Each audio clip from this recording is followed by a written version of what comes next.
Un bébé qui dort par moins 10 degrés, des enfants de 7 ans qui se déplacent seuls en ville, des familles entièrement nues ensemble au sauna, ce qui vous semble fou est tout à fait normal en Estonie. Je m'appelle Logan, expatrié en Estonie depuis 4 ans et dans cette vidéo nous allons voir 7 aspects de la culture estonienne qui choqueraient n'importe quels étrangers mais font partie intégrante de la vie ici. Avant de commencer cette vidéo, je tiens à vous faire un petit disclaimer.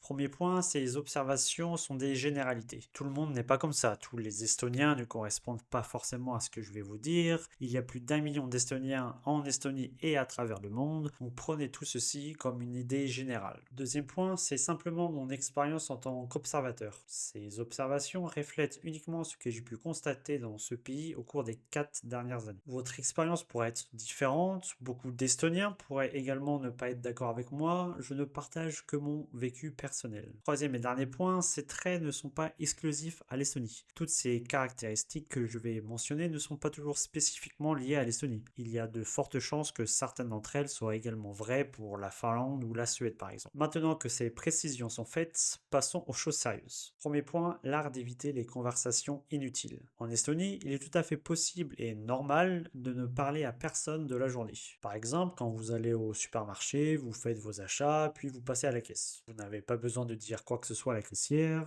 Une fois qu'elle a scanné tous vos articles, vous payez, vous n'avez même pas besoin de dire merci, au revoir ou quoi que ce soit, et elle non plus, et c'est normal. Un autre exemple, si vous allez au bureau de police pour récupérer votre ID card par exemple, vous prenez votre numéro, vous attendez votre tour, puis vous présentez simplement votre carte d'identité. La personne vérifie, se lève, va chercher une enveloppe, vous donne votre nouvelle carte et vous fait signer un formulaire. Et cela peut être fait sans vraiment discuter. Deuxième point, les enfants font des choses d'adultes. En Estonie, comme c'est un pays vraiment sûr, il est courant de voir des jeunes enfants de 7 ans par exemple aller seuls à l'école, prendre le bus ou promener leur chien. J'ai même vu une fois un enfant avec la carte bancaire de ses parents prendre du pain au supermarché. Ce sont des choses qui peuvent être considérées comme complètement folles dans la plupart des régions du monde. Et c'est l'une des choses les plus surprenantes pour les étrangers. Même des expatriés s'installant ici finissent par changer leurs habitudes et laissent leurs enfants aller seuls à l'école. Car le pays est sûr, donc les enfants peuvent avoir cette indépendance. Troisième point, les bébés dans la neige. Attention, je ne parle pas de bébés jetés dans la neige, mais de bébés laissés dehors dans une poussette par temps froid. C'est tout à fait normal de laisser un bébé dormir dehors dans une poussette, bien emmitouflé bien sûr, même quand il fait moins 10 degrés. Je ne connais aucun autre endroit au monde où les nourrissons sont exposés ainsi au froid. Je pense qu'il y a une raison à cela, cela développe une résistance au froid. C'est pourquoi mes amis estoniens disent souvent qu'ils ne ressentent pas vraiment le froid, ils ont été exposés dès leur plus jeune âge. Si vous ne voulez rien manquer de mes prochaines vidéos sur ma vie d'expatrié en Estonie, n'oubliez pas de vous abonner en cliquant sur le bouton ci-dessous. Quatrième point,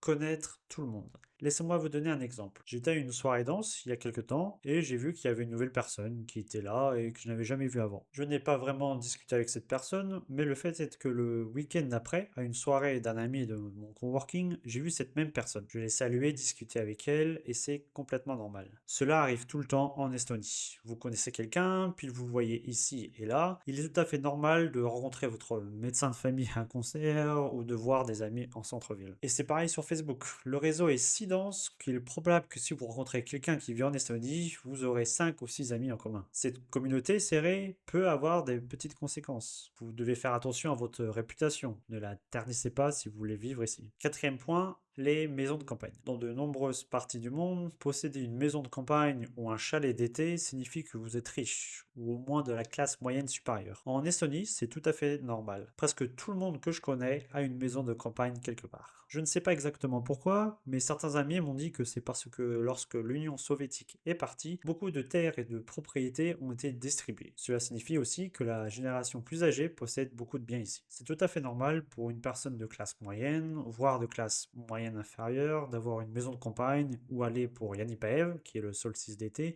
pour se détendre en famille. Sixième point, le droit des piétons. Si vous marchez dans la rue et que vous attendez pour traverser un passage piéton, les voitures s'arrêteront. Elles formeront même une file d'attente et attendront que vous passiez. Même si vous ne traversez pas immédiatement, elles s'arrêteront. C'est un peu fou qu'autant de respect soit accordé aux piétons. Vous pouvez traverser sans même regarder. Bien que, bien sûr, je ne le recommande pas. Mais en Estonie, le respect pour les piétons est considérable. Septième et dernier point, la nudité. En Estonie, la nudité n'est pas considérée comme un tabou dès le plus jeune âge. Vous verrez des gens nus dans les vestiaires des gymnases, séparés hommes et femmes bien sûr, et la majorité des gens se douchent simplement nus. Il y a aussi une culture importante du sauna. Comme je l'ai mentionné au début, il est tout à fait normal d'être en famille dans un sauna et que tout le monde soit assis nu. Je pense que cela crée une culture où les corps sont considérés comme normaux. C'est juste un vaisseau que vous habitez. C'est quelque chose de très unique et l'une des choses qui semble la plus folle aux étrangers. Quand les Estoniens racontent à d'autres personnes à l'étranger qu'ils ont été assis nus avec leurs amis dans un sauna, cela leur paraît incroyable, mais c'est complètement normal ici. N'hésitez pas à me dire dans les commentaires le point qui vous a le plus choqué. Si vous avez apprécié cette vidéo, je vous invite à cliquer sur celle qui apparaît à l'écran où je vous montre mes 5 principales raisons pour lesquelles j'ai déménagé en Estonie.